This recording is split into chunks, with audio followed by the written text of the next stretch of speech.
If I had known what that night would lead to, I never would have stepped foot in that ballroom. I would have made some excuse, faked a headache, or even pretended I had to work late. Anything to avoid what I saw, what I felt, when the truth finally stared me in the face. But I went Nayan had insisted, saying it was important for me to meet her colleagues, to finally see the people she spent all her time with. The way she had said it rubbed me the wrong way, like she had something to prove. But I didn't push. I never pushed. I trusted her. That was my first mistake. The second mistake was ignoring the unease in my gut.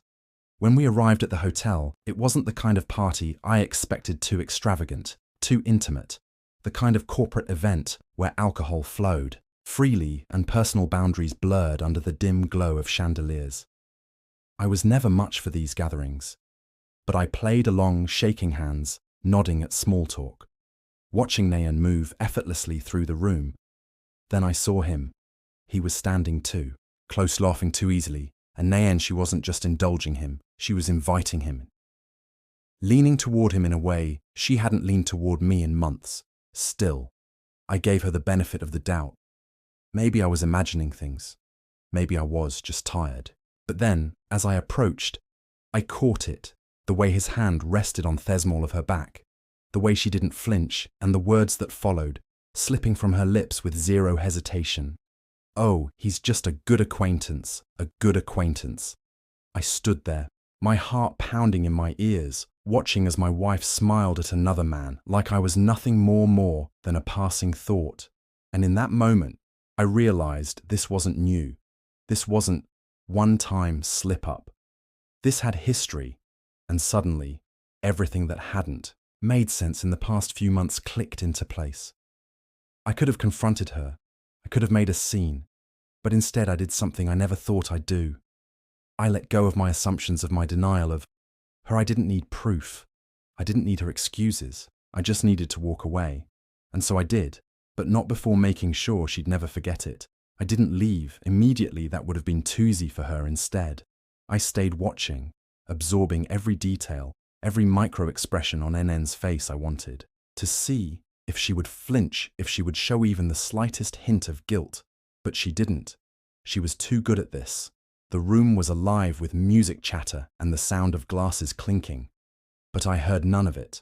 My world had shrunk down to just two people, my wife and the man she'd so effortlessly dismissed as just a good acquaintance. I studied him. He wasn't the type you'd immediately suspect. He wasn't overly handsome. Nor did he have the kind of charm that would make women swoon. But he had something else. Confidence, a smugness that only comes from knowing you have control over a situation.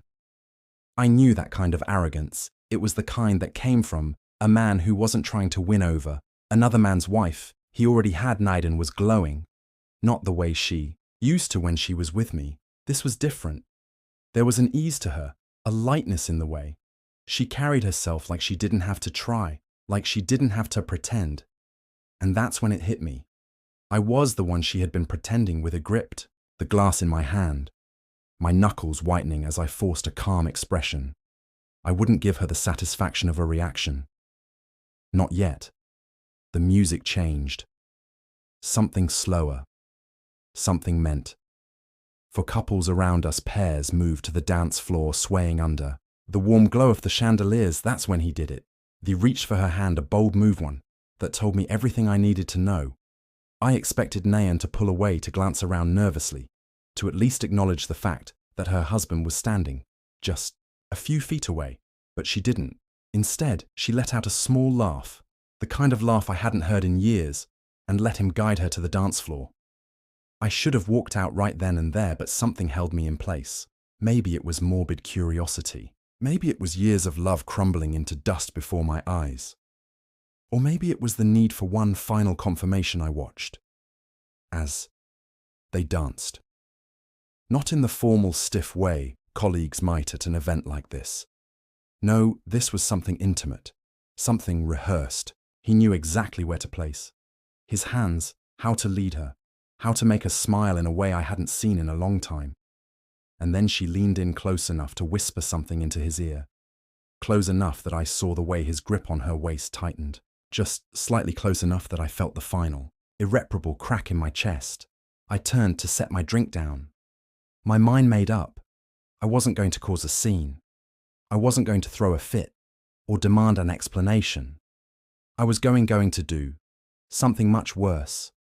I was going to walk away from her life entirely, and she would never see it coming. I didn't storm out. I didn't throw my drink or demand answers. That would have given Nayan too much power, too much importance. She didn't deserve that. Instead, I stood there watching her dance with him as if I was already a ghost in her life. And maybe I had been for months, for years even. I thought back to the late nights at work, the sudden secrecy around her phone, the way she had stopped really seeing me when we talked. The signs had been there, but I had been too much of a fool to put them together. I had excused every moment of distance, every little white lie. She's just stressed. She's been working hard. She's tired. No, she wasn't tired.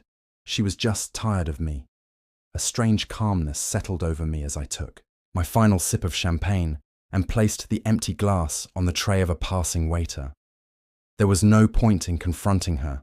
I wasn't going to beg for the truth because I already had it. I wasn't going to fight for a woman who had already moved on instead. I walked not out of the party.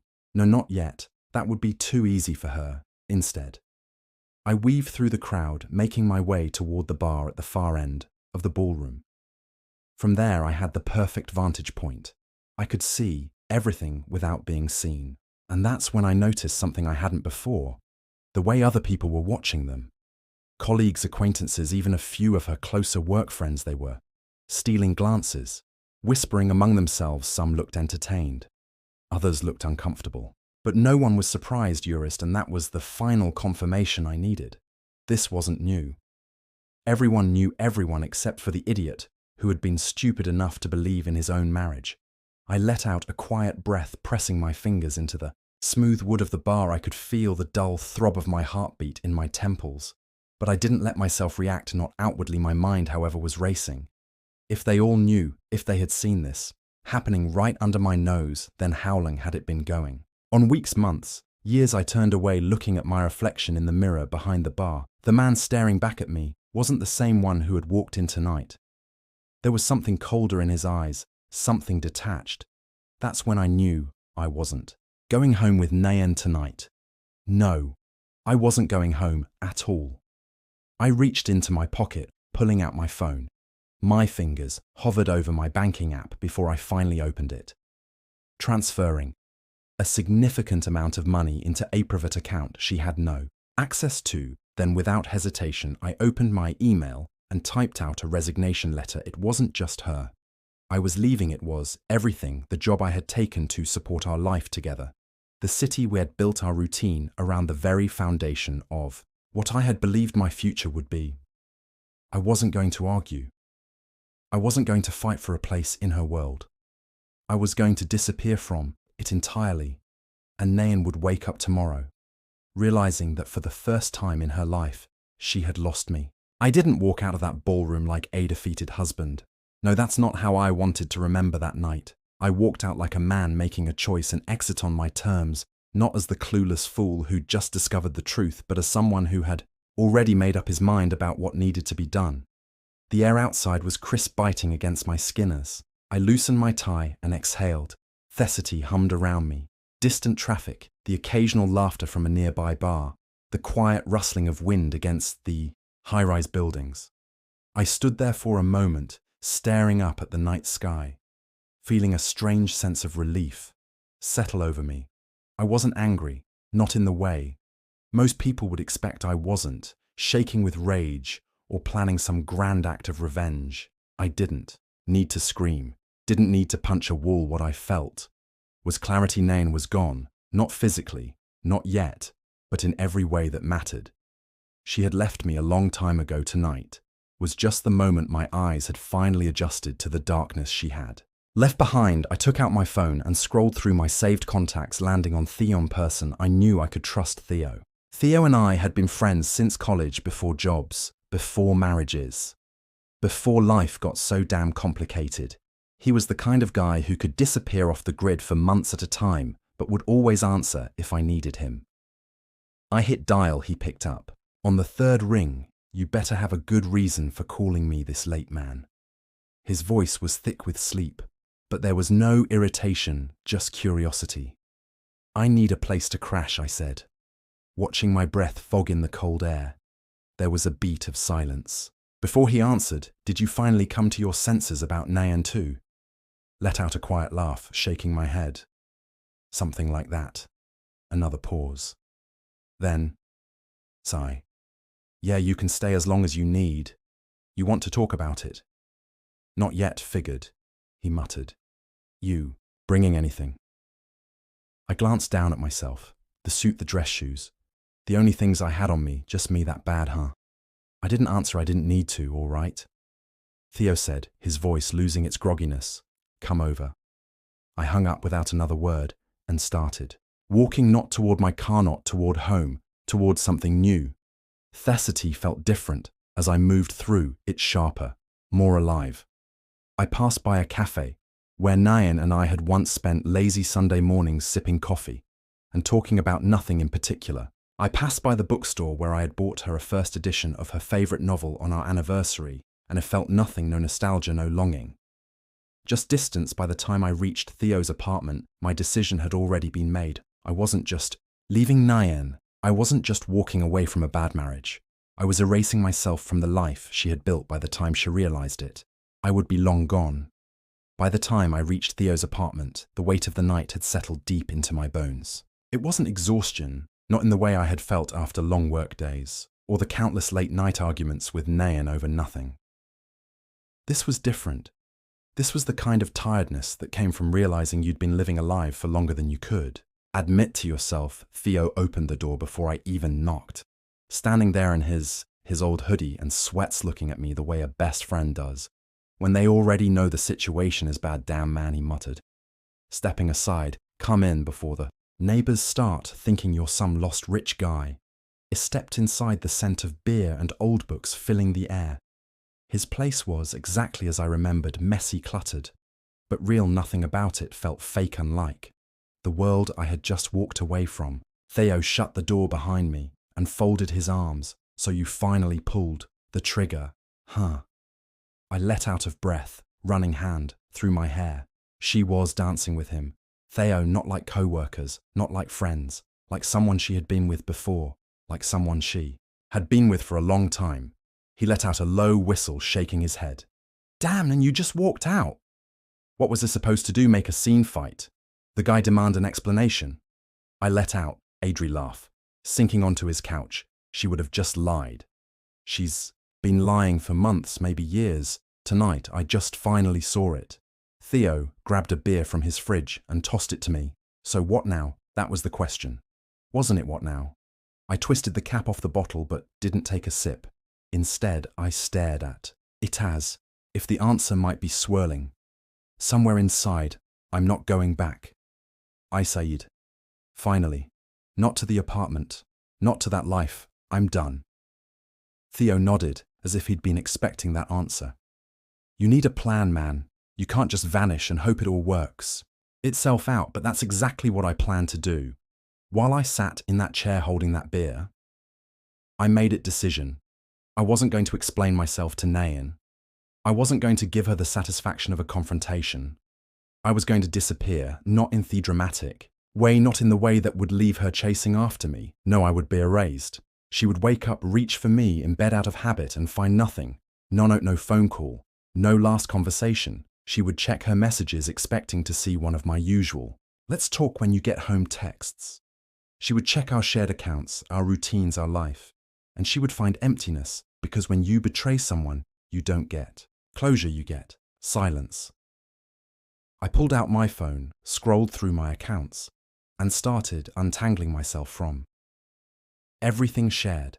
Finances moved to a private account, insurance, removed her ASA beneficiary rent. Canal, my portion, she could figure it out. Everything that tethered me to her life gone. She would wake up tomorrow thinking everything was normal. And by lunchtime she would realize her world had shifted in ways she never saw coming. Theo watched me insolence as I worked, and when I was done he simply nodded cold. He muttered, but I respect it. I exhaled, leaning back against the couch, feeling something I hadn't felt in years. Freedom when I woke up the next morning. It wasn't in my apartment. It wasn't with the usual morning routine of hearing Nan shuffling around, scrolling through her phone, pretending everything was fine between us while she texted whoever she thought I didn't know about. No, I woke upon Theo's lumpy couch, staring at a seal that wasn't mine, feeling lighter than I had in years. The previous night hadn't been a nightmare I could brush off. It had been clarity in its purest form. And I wasn't mourning it somewhere across town in that pristine apartment we had built a life in. Nain was waking up to an emptiness she never saw coming. I could picture it. She'd reach for her phone first, scrolling through notifications, half awake, expecting a message from me. Something mundane like, want me topic up coffee or let's talk when you get home, but instead she'd find nothing. No. Missed calls, no texts. She'd check the time, confused. She'd roll over, realizing I hadn't come home, and that's when the first real wave of panic would hit. She'd sit up, check my side of the closet, empty my toiletries, gone my laptop, my charger, my personal files missing. She'd search for clues, something, anything, but there would be nothing to find. That's the thing about betrayal. People, like Nain, they expect confrontation. They prepare for it. They have excuses, ready half-truths, rehearsed, the right mix of guilt and gaslighting, locked and loaded. They want to fight because a fight means they still have control. But silence is what destroys them. I checked my phone, half expecting missed calls. There were one not yet, because Nain still believed she could brush this off, that I was just being dramatic or sensitive. She thought I'd be back. She had no idea. Theo walked in stretching, scratching his head, looking like a man who had witnessed far too much in a single night. He grabbed a coffee from the counter, took one sip, and gave me a knowing look. You good? I nodded, better than I should be. He exhaled.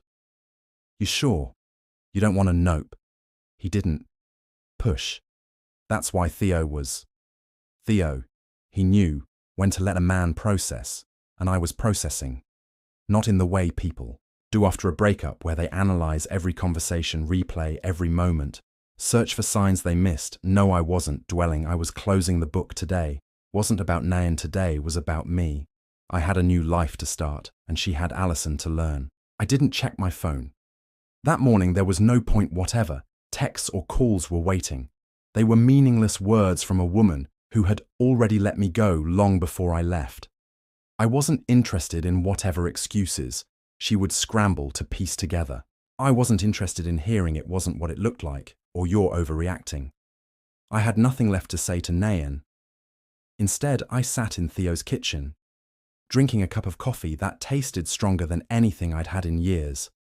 Maybe because it was the first one I'd had since realizing I wasn't trapped anymore. Theo watched me from across theatable arms crossed, leaning back in his chair. So what's next? He finally asked.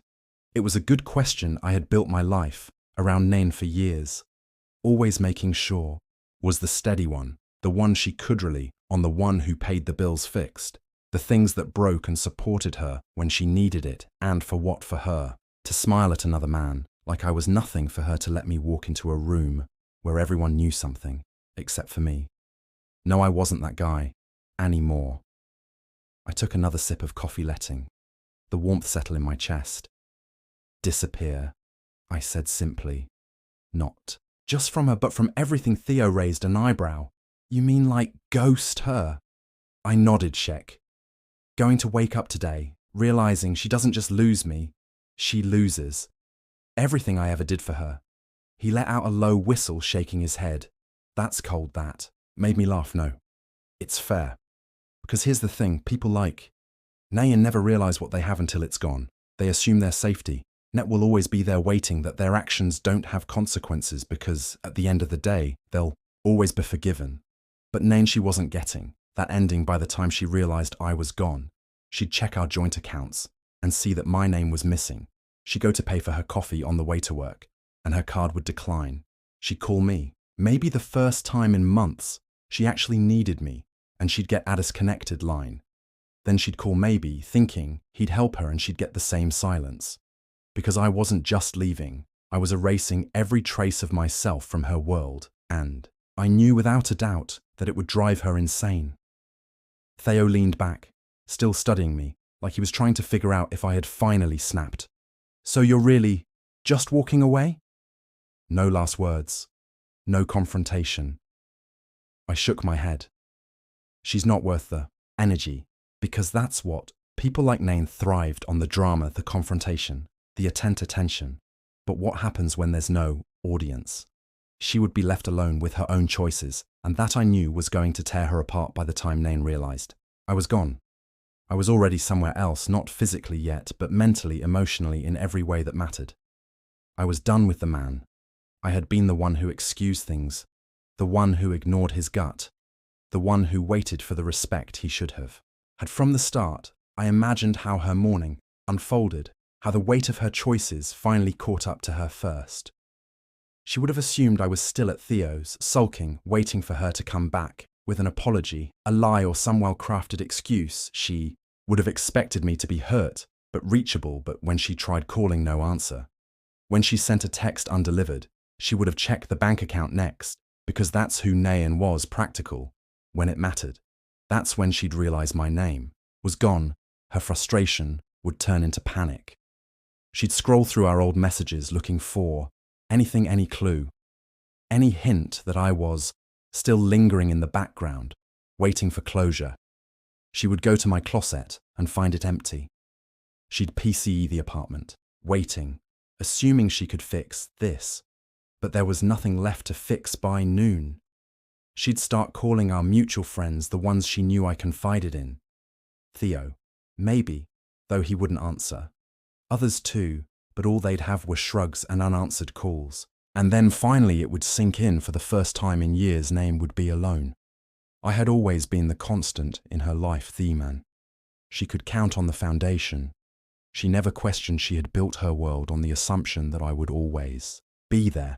And now that foundation was gone, it didn't matter what she did next. Whether she ran to the man she had been dancing with, or sat in our apartment unraveling the past, trying to pinpoint the exact moment she lost me. It didn't matter, because I was already free, and for the first time in a long time I was finally living.